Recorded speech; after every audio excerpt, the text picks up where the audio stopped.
আসসালামু আলাইকুম। Education care Facebook পেজে এবং ইউটিউব চ্যানেলে সবাইকে স্বাগতম। আজকের আমাদের সপ্তম শ্রেণীর গণিত টিউটোরিয়ালের অধ্যায় 1-এর মূলদ ও অমূলদ সংখ্যার পার্ট 2-এর ক্লাস। আমরা আলোচনা করছিলাম 8 পৃষ্ঠার অনুশীলনের 2 নং প্রশ্নের সমাধান। আজকে আমাদের 2 নং প্রশ্নে যেটা আছে, ভাগের সাহায্যে বর্গমূল নির্ণয় করো। দেখতে পাচ্ছ আমাদের ক নম্বরটা, আমাদের যে অঙ্কটা আছে 225, আমরা এই অঙ্কটির সমাধান করব। সমাধান আমরা জানি, ভাগের সাহায্যে বর্গমূল নির্ণয় করতে গেলে আমরা প্রথম সংখ্যাগুলোকে জোড়া জোড়া করে নিব। তো এখানে আমাদের ডান দিক থেকে আমরা জোড়া করব, এখানে 25 এবং 2, দেন তারপরে আমরা ভাগের দাগ দিব, এমন একটা সংখ্যা বর্গ করব যেটা পরবর্তী যে সংখ্যাটা থাকবে অর্থাৎ 2 আছে, আমাদের কোন সংখ্যাটা বর্গ করলে 2 এর কাছাকাছি 2 2 এর কাছাকাছি হবে, 2 থেকে বেশি হওয়া যাবে না। তো আমরা যদি একটাকে বর্গ করি তাহলে দেখতে পাচ্ছি একরে বর্গ করলে 2 হয়। তো একরে বর্গ করলে 2 1। এখন আমরা জানি আমাদের সংখ্যাটা এখানে 1 আছে। এই সংখ্যাটা যখন আমরা এপাশে নিয়ে চলে আসব, অর্থাৎ আমাদের ভাগের সাহায্যে বর্গমূল নির্ণয় করার যে নিয়মটা, আমরা 1 এখানে নিয়ে আসলে 1 সংখ্যাটা 2 হয়ে যাবে। অর্থাৎ এই পাশে যে সংখ্যাটা থাকবে আমাদের ডান সাইডে, সেই সংখ্যাটা আমরা যখন বাম সাইডে নিয়ে চলে যাব, সেই সংখ্যাটি ডাবল হয়ে যাবে।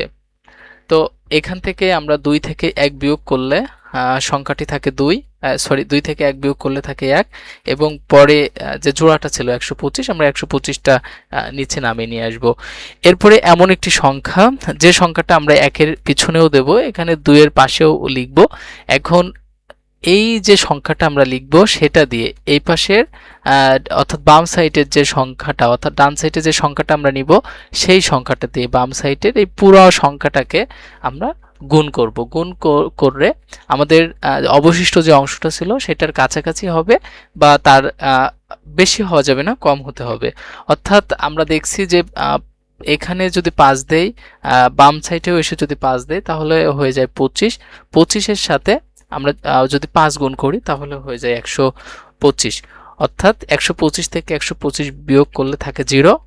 অতএব 225 এর বর্গমূল আমরা লিখব √225 সমান 225টা যদি রুট করি তাহলে অ্যান্সার আসে 15, অর্থাৎ নির্ণয় বর্গমূল সমান 15। শিক্ষার্থীরা, আমরা আমাদের দ্বিতীয় নম্বর অর্থাৎ খ নম্বর যে প্রশ্নটা আছে সেই অঙ্কে চলে যাচ্ছে। এখানে আছে 961, আমরা সমাধান খ লিখলাম 961। এটা ক এর মতো এটাকেও আমরা জোড়া করব। জোড়া করে ডান সাইডে ভাগের দাগ দিব, দেন এমন একটি সংখ্যা বর্গ করব যে সংখ্যাটি 9 এর কাছাকাছি যায়, বা 9 এর কাছাকাছি বা 9 এর সমান হয়। অর্থাৎ 3কে যদি আমরা বর্গ করি তাহলে 3কে বর্গ করলে 9 হয়। তো 3কে বর্গ করলে 9, 9 লিখছি। দেন বাম সাইডে, অর্থাৎ বাম সাইডে আমরা ভাগের দাগ দেব, 3 এই সাইডে চলে গিয়ে, অর্থাৎ বাম সাইডে যখন 3 চলে যাবে এটা ডাবল হয়ে যাবে, অর্থাৎ 3 এই পাশে চলে গিয়ে 6 হয়ে যাবে, 3 দুগুণ 6। অর্থাৎ উপর থেকে যে সংখ্যাটা আছে 9, 9 তো কেটে গেল, উপরে যে জোড়া সংখ্যাটা ছিল 61, সেই 61টা আমরা আমাদের অবশিষ্টতে চলে আসবে। 6-এর পরে এমন একটি সংখ্যা আমাদেরকে নিতে হবে যেই সংখ্যাটা আমরা এই ডান সাইডের এখানেও বসাবো, অর্থাৎ সেই যে সংখ্যাটি এখানে বসাবো সেই সংখ্যাটি আমরা বাম সাইডের এখানেও বসিয়ে গুণ করব, যেটা 61-র সমান হবে বা 61 থেকে ছোট হতে হবে। অর্থাৎ 6কে যদি আমরা 1 দিয়ে গুণ করি, তাহলে এখানে যদি 3-এর পাশে 1 নেই, সেই একটা যদি 6-এর পাশেও দিয়ে দেয় তাহলে হয়ে যায় 61। 61 একবার গুণ করলে হয়ে যায় 61, অর্থাৎ 61 থেকে 61 বিয়োগ করলে থাকে 0। অতএব 961 এর বর্গমূল √961 সমান 961 এর বর্গ করলে হয় 31। অতএব নির্ণয় বর্গমূল সমান 31। শিক্ষার্থীরা, আমরা আমাদের গ নম্বর যে প্রশ্নটি আছে 39, 69, অর্থাৎ 3969 এর বর্গমূল নির্ণয় করো। সমাধান লিখলাম গ 69। এখানে সংখ্যাটাকে আমরা জোড় করব, জোড় করে আগেরটার মতো এখানে ভাগ দিব। এখানে 6 এর বর্গ করলে 36 হয়, অর্থাৎ 39-এর কাছাকাছি হচ্ছে, কাছাকাছি সংখ্যা। 39 থেকে 36 বিয়োগ করলে থাকে 3, আর এখান থেকে আমরা আমাদের এই সংখ্যাটা নিচে নামিয়ে দিব। অর্থাৎ 6 এপাশে 6 ছিল, 6 এপাশে এসে ডাবল হয়ে যাবে, অর্থাৎ 12 হয়ে গেল।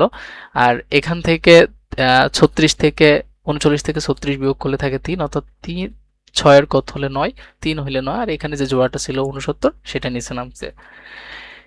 এখন এরপরে এমন একটা সংখ্যা নিব যে সংখ্যাটা আমরা এই 12-র পাশেও লিখব, অর্থাৎ এখানে 3, 12-র পাশেও যদি 3 দেই তাহলে 123 যদি 3 বার গুণ করি, 123 3 বার গুণ করলে হয় 369। 369 থেকে 369 বিয়োগ করলে থাকে 0, অতএব 3969 এর বর্গমূল রুট 3969। 3969 এর রুট করলে হয় 63, অতএব নির্ণয় বর্গমূল 63। শিক্ষার্থীরা, আমরা আমাদের সর্বোচ্চ যে অঙ্কটি আছে ঘ নম্বর 10,404, এটাকে আমরা ভাগের সাহায্যে বর্গমূল নির্ণয় করব। তো আমরা লিখছি সমাধান ঘ। এটাকেও আমরা জোর করব।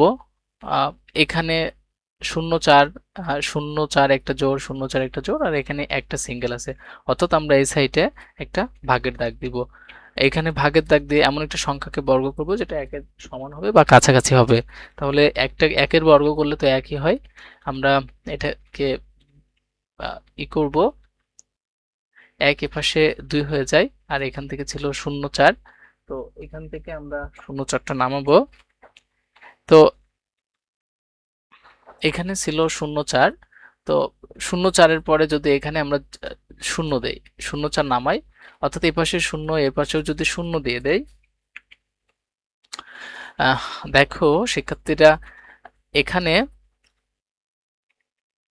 একের মধ্যে, অর্থাৎ 1কে বর্গ করলে 1 হয়েছিল, এখান থেকে 0,4 নামার কথা, এখান থেকে 0,4টা যদি আমরা নামাই তাহলে এখানে 2 হয়ে যায়।